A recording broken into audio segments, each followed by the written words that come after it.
Kalau untuk olahraga sebetulnya sangat disarankan, apalagi olahraganya yang intensitas tinggi, itu konsultasi dulu ke dokter. Karena kadang-kadang kita sih merasa sehat, kita kelihatan sehat gitu, tapi kita tidak tahu jeroan kita. Karena ketika kita akan olahraga, terutama yang intensitasnya tinggi, itu badan diberi beban kerja, sama kayak misalnya anak sekolah dikasih ujian.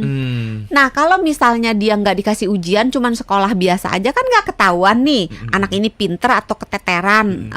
Begitu dikasih ujian, ya langsung ketahuan. Sama seperti badan. Kalau memang di dalam aktivitas sehari-hari yang tidak menuntut si jantung, si paru-paru bekerja dengan keras, kerja lembur, kerja ekstra, maka nggak kelihatan bahwa ada gangguan di jantung, bahwa ada gangguan di paru-paru. Maka sebaiknya sebelum melakukan olahraga, konsultasi dulu ke dokter.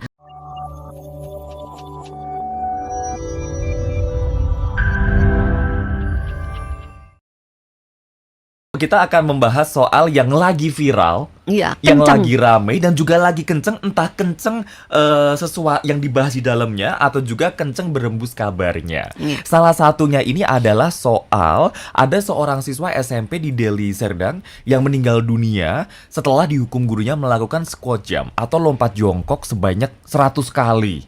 Yang sampai meninggal dunia. Artinya ini bisa ada banyak yang bilang juga, netizen ini kasihan juga kalau si siswa ini memang jarang olahraga atau hampir nggak pernah olahraga, tiba-tiba disuruh olahraga dengan intensitas yang tinggi, kan kasihan tubuhnya. Sama halnya juga nih Dokter Santi yang lagi ngetren-ngetren orang tiba-tiba lagi hobi maraton, padahal mungkin sebelum-sebelumnya nggak hobi lari. Atau juga ada yang kalau dulu waktu pandemi nggak pernah sepedaan, tiba-tiba hobi sepedaan dan lain sebagainya. Akhirnya yang jadi concern di sini adalah orang yang ya kalau emang udah sering olahraga mau intensitasnya dinaikkan ke tinggi nggak apa-apa. Tapi kalau yang belum pernah sama sekali tiba-tiba olahraganya dinaikkan intensitasnya, kasihan tubuhnya. Dokter Santi ngeliat fenomena kayak gini gimana sih? Ada sisi positifnya atau banyak sisi negatifnya atau gimana? Sebelumnya mengucapkan turut berduka cita Iya, dulu dong tentunya, untuk keluarga tentunya. besar, Betul. murid di Sumatera. Mudah-mudahan tidak terulang kembali dalam sejarah dunia pendidikan di Indonesia, sebenarnya di seluruh dunia sih. Karena nggak cuma di Indonesia, ada beberapa negara juga yang ditemukan kasus yang mungkin serupa tapi tak sama gitu, dengan berujung beberapa pada kematian, beberapa bisa diselamatkan gitu. Jadi kalau dibilang banyak sisi negatif dibandingkan sisi positifnya, menurut saya pribadi iya, daripada lebih banyak positifnya dibanding dengan sisi negatifnya gitu. Tapi kan dalam hidup ini kita selalu belajar dari kesalahan. Dan agak susah juga sih sebenarnya kalau dibilang ini kesalahan siapa, karena ya udah kesalahan bersama sebenarnya. Kita tidak bisa menyalahkan salah satu orang atau salah satu pihak, karena memang semua pihak sebenarnya memegang peranan terhadap budaya mendidik di negara kita tercinta ini, mulai dari keluarga yang merupakan satuan yang paling kecil di mana anak-anak belajar, di mana anak-anak dididik gitu. Dari mulai kecil, mulai bayi. Nah, cobalah kita sama-sama belajar, sama-sama menjadi lebih baik kemudian hari. Wih, bijaksana ya. Makanya tiba-tiba kayak seorang Dokter Santi. Oh, dari intonasinya udah kembali ke Dokter Santi yang sesungguhnya. Oke. Nah, itu kan akhirnya yang jadi sorotan highlight itu adalah kayak itu tadi. Ini kasihan kalau orang ini jarang olahraga atau hampir nggak pernah olahraga, tiba-tiba intensitasnya dinaikkan ke tinggi. Ya. Atau ada yang banyak bilang juga kalau mau istirahatnya sahabat Nora atau siapapun, kalau olahraganya mau tiba-tiba intensitas tinggi juga harus pemanasan dan juga lain sebagainya. Ini kan yang kita bahas di sini adalah soal squat jump-nya atau juga olahraga dengan intensitas tinggi dan juga lain sebagainya. Kita ngomongin dari sisi olahraganya dulu kali, Dokter Santi ya. Olahraga itu emang dianjurkan, sangat dianjurkan sekali untuk kita supaya sehat katanya. Bekalnya selain sayur tapi bukan juga katanya loh, memang emang iya. sih iya sih. Semenjak olahraga jadi kelihatan mudaan dikit. Iya, badannya juga bagus loh sekarang. Amin. Sahabat Sonora, kalau yang belum pernah melihat Haria secara langsung, itu secara langsung maksudnya. Cobalah kalau ada acara-acara off air Sonora dateng lihat Sonora, lihat Mas Haria. Badannya sekarang. Udah anak Nggak sia-sialah jadi anak angkatnya Dr. Santi. Udah aku mau nge-gym lagi deh kalau gitu. Iya. Sebelum olahraga, kondisi tubuh seperti apa yang diperbolehkan kita boleh olahraga? Karena Haria juga inget banget waktu itu Haria bilang ke Dokter Santi, iya nih badan lagi kurang enak gini-gini. Berarti kalau gitu jangan olahraga dulu. Cuma sometimes kan ada orang yang nggak pakai konsultasi, demam dikit-dikit doang, capek dikit-dikit doang, akhirnya tetap digas. Jangan dimanjain. Iya, yang itu jangan olahraga, tetap olahraga. Nah, dalam kondisi tubuh seperti apa sih kita ini boleh bergerak fisik yang intensitas tinggi atau juga olahraga ini? Sebenarnya kalau untuk olahraga dulu ya, yang intensitas tingginya disimpan dulu.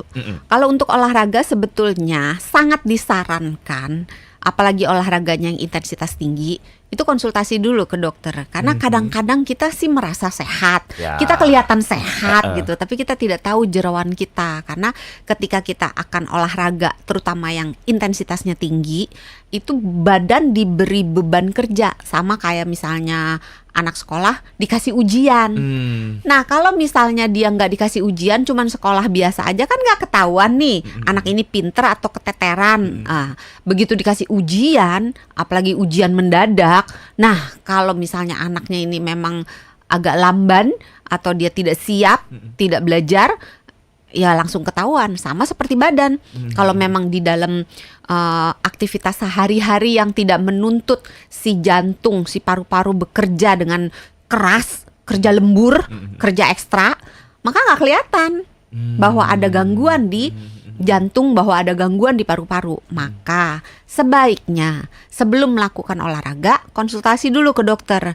Dan juga ada beberapa jenis olahraga yang tidak cocok untuk sekelompok orang. Misalnya tadi Haria bilang lari maraton gitu kan. Nggak semua orang boleh lari. Jadi jangan tiba-tiba FOMO kayak temennya lari, ikutan lari, padahal kita nggak tahu kondisi tubuh kita kayak gimana. Iya, jadi karena setiap orang kan punya jeroan yang beda-beda, punya kemampuan fitness level yang beda-beda, punya penyakit yang juga mungkin beda-beda gitu. Jadi harus disesuaikan. Olahraga itu sifatnya personal, sama kayak baju.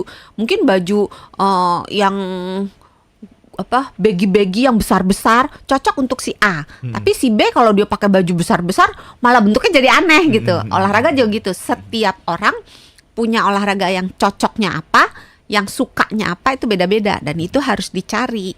Oke, kita harus cari tahu daripada nanti di belakangnya kita yang sakit atau kita yang kenapa-kenapa. Menyesal. Nah, tapi kalau dilihat, itu kan kita harus konsultasi tuh kan ya.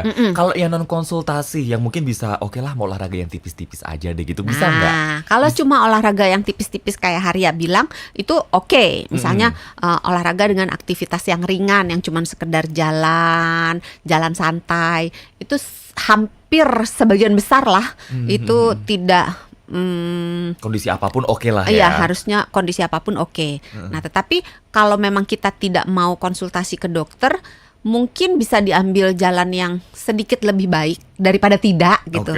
Itu meningkatkan intensitasnya perlahan-lahan. Jadi misalnya jalan kecepatannya berapa ya, misalnya nggak tahu kecepatan mobil sih. Ya, pokoknya jalan santai banget gitu ya, jalan santai banget. Pelan gitu. Misalnya 10 menit udah capek, ya udah minggu depannya mungkin 10 menit dulu. Nah, nanti kalau udah 10 menit nggak capek, naikin ke 15 menit. Nah, terus kecepatannya juga gitu, jalan agak santai. Kalau misalnya udah capek, ya udah nanti minggu depannya kalau udah terbiasa dengan kecepatan seperti itu, naikin sedikit lagi. Jadi baik intensitas maupun lamanya maupun durasinya, yang tadi mungkin nggak pernah olahraga, mungkin seminggu sekali aja dulu. Kalau udah bisa seminggu 2 kali, kalau udah bisa seminggu 3 kali gitu. Jadi naikinnya dikit sehingga ketika naik sedikit tubuh belajar untuk mengkompensasi. Sama kayak anak-anak sekolah, dikasih ulangannya mungkin 3 halaman dulu. Kalau 3 halaman kan gampil tuh, baca sebentar dah kelar gitu kan. Daripada langsung ujian, belum pernah belajar langsung ujian akhir tahun misalnya 1 buku gitu kan, itu setengah mati kan gitu. Jadi dikit kalau mau ambil jalan aman mungkin seperti itu. Terus yang kedua, kalau misalnya ada keluhan, ya jangan patokannya no pain no gain. Bener lagi katanya. Kalau kalau kata anak gym, kalau belum kerasa, belum sakit berarti itu belum kena gitu katanya. Sampai satu titik masih bisa ditolerir.